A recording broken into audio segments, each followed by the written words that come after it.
Hello বন্ধুরা, background রিমুভের পঞ্চম পর্বে আপনাদেরকে স্বাগতম।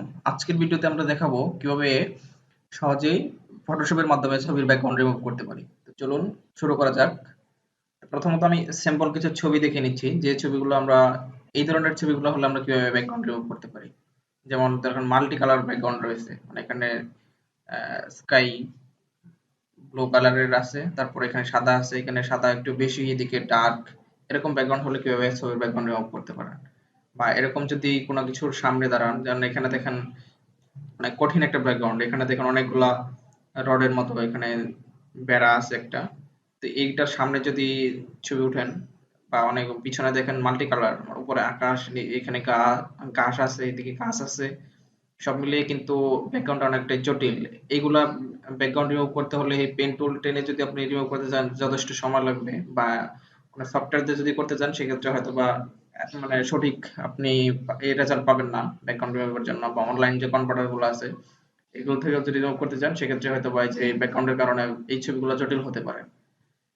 তো এরকম আমরা যদি আরো কিছু ছবি দেখাই, যেমন এটা আমরা যে গ্রিন স্ক্রিনের সামনে ছবি উঠাইছে, তো এই ধরনের ছবিগুলো আমরা কিভাবে দেখেন, এদিকে কিন্তু গ্রিন বেশি, এদিকে কম, এখানে ম্যাজিক কাজ করবে না আর কি, ম্যাজিক যে ইরেজার আছে এগুলো কিন্তু সঠিকভাবে কাজ করবে না। আবার এদিকে দেখেন অ্যাশ কালারের মধ্যে, এদিকে দেখেন কাপড়ের কালার, ব্যাকগ্রাউন্ডের কালার মোটামুটি কাছাকাছি হয়ে গেছে। তো এই ধরনের সমস্যাগুলো হলে বা এই ধরনের ছবিগুলো আপনি কিভাবে ব্যাকগ্রাউন্ড সহজে রিমুভ করতে পারেন, মানে একদম পারফেক্ট রেজাল্ট পাবেন, সেটা আমরা আজকের পর্বে দেখিয়ে দিব। তো প্রথমত আমরা এই ছবিটা থাম্বনেইলে যেটা দেখিয়েছিলাম এটা আমরা ফটোশপ ওপেন করে নিচ্ছি। প্রথমত আমরা তারপর লেয়ার লক বাটনটা খুলে নিলাম। এখান থেকে আমরা যেখানে উপরে সিলেকশন বাটন পাবো, হ্যাঁ ফটোশপ এখানে খেয়াল করবেন সিলেকশন বাটন, সিলেকশন থেকে অবজেক্ট সিলেক্ট সাবজেক্ট নামে যে এইটা আছে অপশনটা আছে, এটা আমরা ক্লিক করে দিব। হ্যাঁ, সিলেক্টের পরে সাবজেক্ট আমরা ক্লিক করে দিব, তারপর একটু অ্যাপ্লাই করব, ম্যাজিকের মতো কাজ করবে এই অপশনটাও। চলুন আমরা দেখে নিচ্ছি। আর আমরা এই অপশনটা দেখাচ্ছি ফটোশপ সিসি 2022 ভার্সনের থেকে। আপনি আপনার ভার্সনে চেক করে দেখেন যে এই অপশনটা আছে কিনা, যদি না থাকে সেক্ষেত্রে আপনি আপডেট হয়ে নিতে পারেন। 2022 চলে আসুন।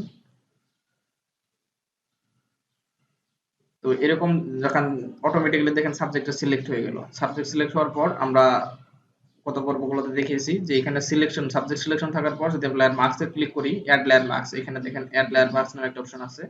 এটা যদি আমরা ক্লিক করি ব্যাকগ্রাউন্ডটা অটোমেটিক্যালি রিমুভ হয়ে যাচ্ছে, আমরা যেখানে ইচ্ছে সেখানে কিন্তু এটা মুভ করতে পারবো। ট্রান্সপারেন্ট অবস্থায় আছে, ট্রান্সপারেন্ট মানে হচ্ছে পিছনে কোনো ব্যাকগ্রাউন্ড নাই, একদম পারফেক্ট একটা রেজাল্ট দিচ্ছে। এদিকে চুল ঠিক আছে, কোনো সমস্যা নাই, আপনি এখন যেখানে ইচ্ছে সেখানে এটা ব্যবহার করতে পারবেন। এই ছবিটা আমরা দেখে নিলাম। এরকম আর একটা ছবি আমরা দেখে দিচ্ছি যে আসলে অরিজিনালি এটা কাজ করে কিনা। আমরা এই যে অ্যাশ কালারের এই ছবিটা ডান দিয়ে দেখি যেটা আসলে অরিজিনালি কাজ করে কিনা, মানে অবজেক্ট সাবজেক্ট সিলেকশনটা ধরুন ঠিক মতো কাজ করে কিনা, এটাতে ব্যাকগ্রাউন্ড আর কাপড়ের কালার মোটামুটি কাছাকাছি, এটা চেক করে দেখে দিব। সাবজেক্ট সিলেকশন একটু লোডিং নিবে, এটা আপনার সময় নিবে হচ্ছে আপনার কম্পিউটারের প্রসেসর আর র্যামের উপরে ধারণ করে আপনার সময় হয়তো নির্ধারণ হতে পারে যে কতক্ষণ সময় নিবে। আর অনেক সময় ছবির ক্যাটাগরিও নির্ধারণ করতে পারি। এদিকে আমরা যদি একটু জুম করে দেখাই, দেখেন আমি কিছুই করি নাই, আমি জাস্ট কমান্ড দিয়ে বসেছিলাম। তারপর দেখেন এদিকে কিন্তু একটু ফাঁকা ছিল। নরমালি যেটা করে অনলাইন যে কনভার্টার গুলো থাকে এগুলো মিস করে, কিন্তু ফটোশপের এআই দেখেন কত স্ট্রং। এইখানে যে ছোট অংশ ছিল এটাও কিন্তু সিলেকশন করে নিচ্ছে অটো। আর এদিকে কাপড়, আর এদিকে দেখেন কাপড় আর ব্যাকগ্রাউন্ডের কালার মোটামুটি সেম, কিন্তু কাপড়টা কিন্তু ঠিকই ধরে নিতে পারছে। এদিকে খেয়াল করেন কাপড় এবং ব্যাকগ্রাউন্ড ঠিকই ধরে নিতে পারছে এদিকে, আর এদিকে যদি চিন্তা করেন একই রকমের ব্যাকগ্রাউন্ড, তারপরেও সঠিকভাবে ধরে নিতে পারছে। তার মানে আমরা ধরে নিতে পারি যে ফটোশপের এআই যথেষ্ট স্ট্রং। এই জন্য আমরা ফটোশপ থেকে বারবার দেখাচ্ছি যে ফটোশপে কি কি মাধ্যমে আমরা ফটোশপ থেকে ছবি থেকে ব্যাকগ্রাউন্ড রিমুভ করতে পারি। তো আমরা এখান থেকে যদি অ্যাড লেয়ার মাস্কে ক্লিক করি, চলেন ম্যাজিকের মতো কাজ করবে দেখি। দেখুন ব্যাকগ্রাউন্ড রিমুভ হয়ে গেছে, একদম চকচকা ছবি আমরা পেয়ে যাবো।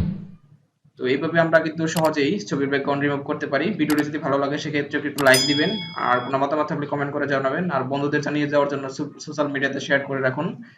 পরবর্তী চমৎকার ভিডিও সবার আগে পেতে আমাদের চ্যানেলটি সাবস্ক্রাইব করে রাখতে পারেন। আজকের ভিডিও তো এই পর্যন্তই, আর কথা বাড়াচ্ছি না, সকলে ভালো থাকুন, আল্লাহ হাফেজ।